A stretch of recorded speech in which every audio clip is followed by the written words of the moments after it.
Can I beat Elden Ring as the Punisher?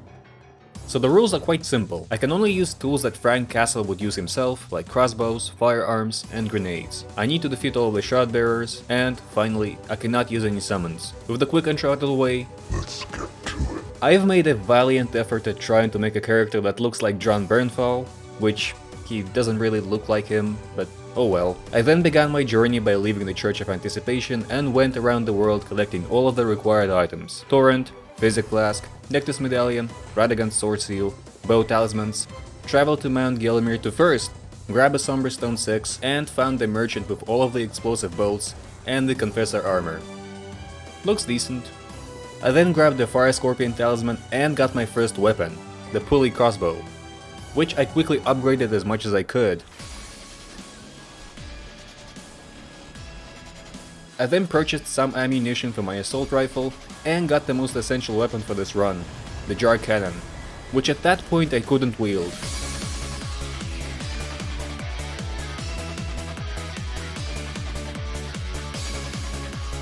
With everything set in place, I finally began playing the game after 3 hours of preparation by facing off against our first target, Margit. Try saying that 3 times. Who wasn't all too difficult, as all I needed to do was just spam my pulley crossbow to win. Then I went ahead and grabbed the Ritual Sword Talisman, which would substantially help with the firepower, and moved on over to Godreg, who, much like Margit, was a non-issue.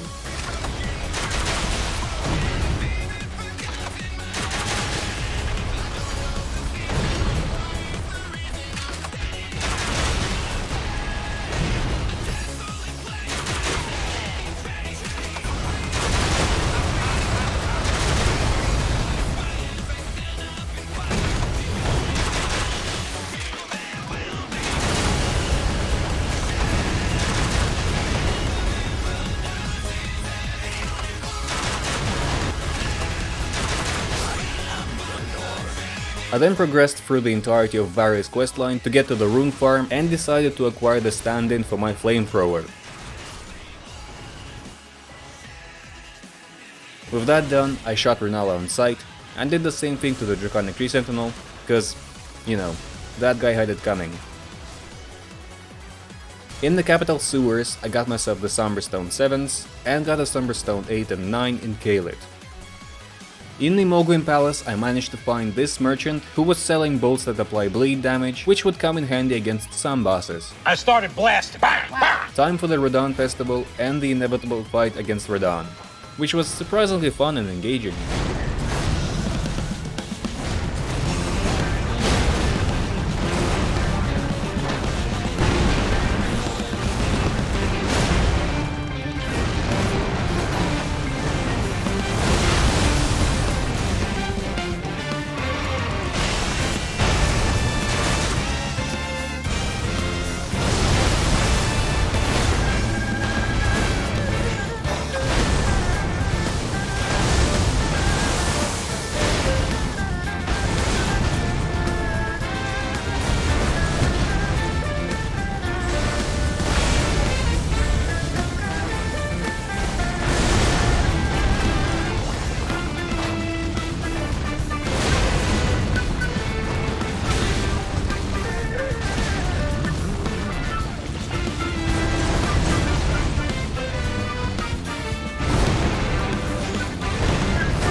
With Radahn out of the picture, I progressed further into Lane Dell.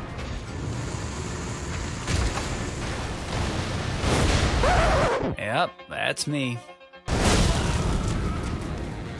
So, Morgoth, a boss that usually takes me a substantial amount of time to beat, was fairly easy this time around because this guy just doesn't like it when the Tarnished uses ranged attacks on him, which I was all too happy to do.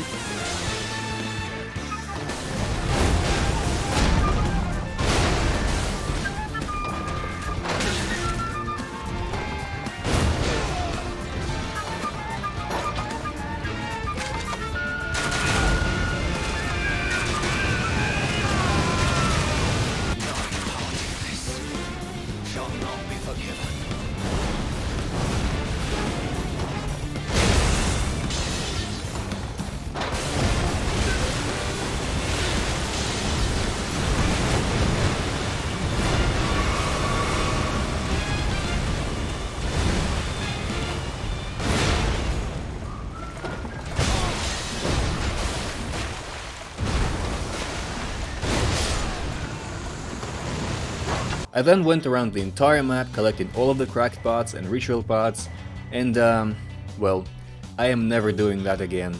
At least I had a nice assortment of grenades though. I then grabbed the Lightning Scorpion Talisman, and in the mountaintops I found a merchant that sold lightning great bolts and got my next and final weapon for this run, the One-Eyed Shield, which is quite the powerhouse.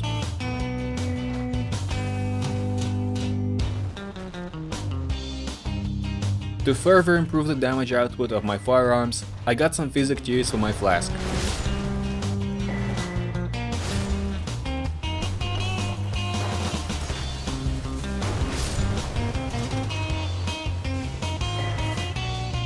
Next target to punish was Niall, and thankfully, it takes him about 5 business days to wind his attacks up, so beating him with the jar cannon was simple enough.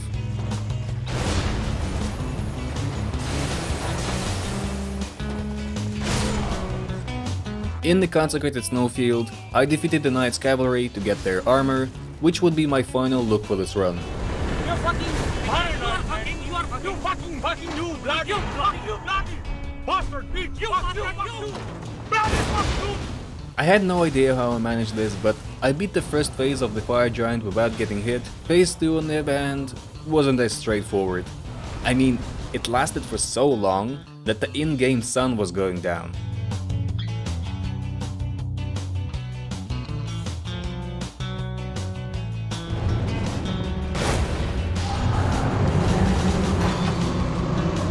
I then progressed further into Mikula's Halig Tree to get the Pearl Drake Talisman, a Summer Ancient Dragon Smithing Stone, and the Dragon Crest Great Shield Talisman.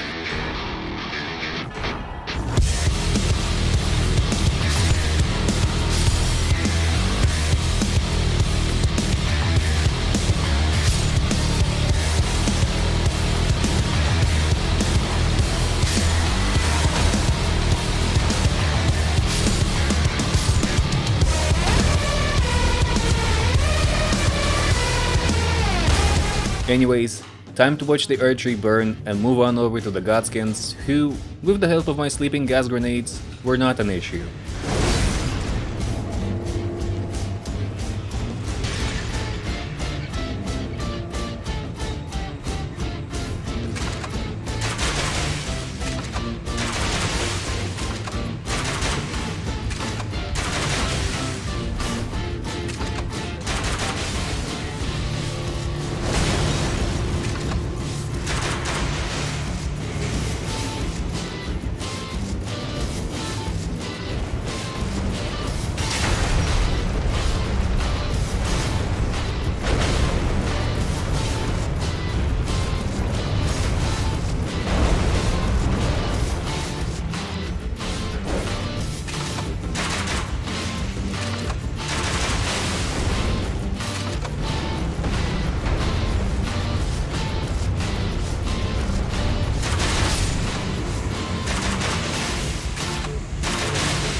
I then witnessed the death of my friend, and moved on over to Malekith.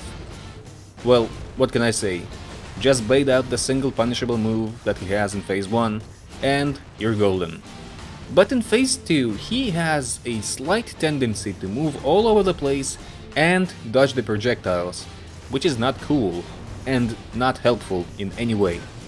But there still were some attacks that I could punish, even if it took some time to bait them out.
Moving over to Godfrey, who had some really tight windows that I could exploit, resulting in me tanking most of his hits.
Yeah.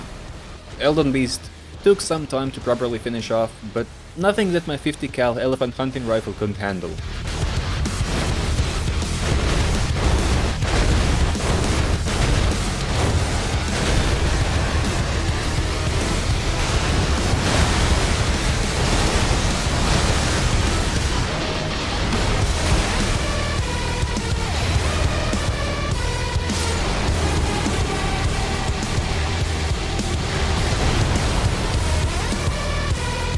I'm Derek Bum. Say goodbye to daily stains and dirty surfaces with new kitchen gun.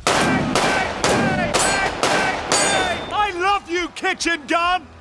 Melania's phase 1 was probably the easiest fight during this run, cause she can dodge the jar cannon and projectiles if you load that thing and lock onto her before firing, but in phase 2, that neat little trick is practically useless, as most of the times she's sprinting towards you, so the only line of play on my side was to simply wait for her to stop sprinting and pray to Marika that she wouldn't dodge the jar cannon projectiles.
And yeah, it took about 5 hours. Moog was quite challenging with these tools. First of all, he's weak to lightning, so using lightning bolts was a no-brainer. The strat was run from one side of the arena to the other, aiming for his head before shooting, and as soon as he starts his phase transition, I would shoot him with the bleed bolts to knock his health down a peg, and then finish him off with the jar cannon.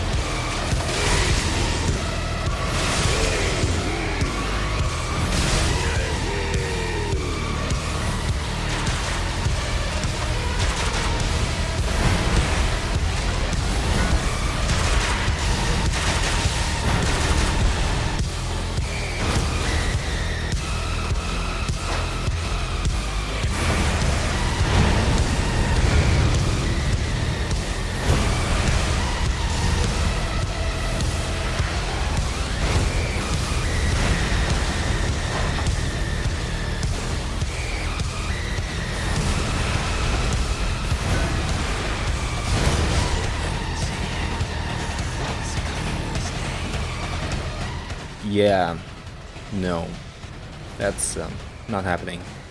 I value my sanity, after all. There we go, much better.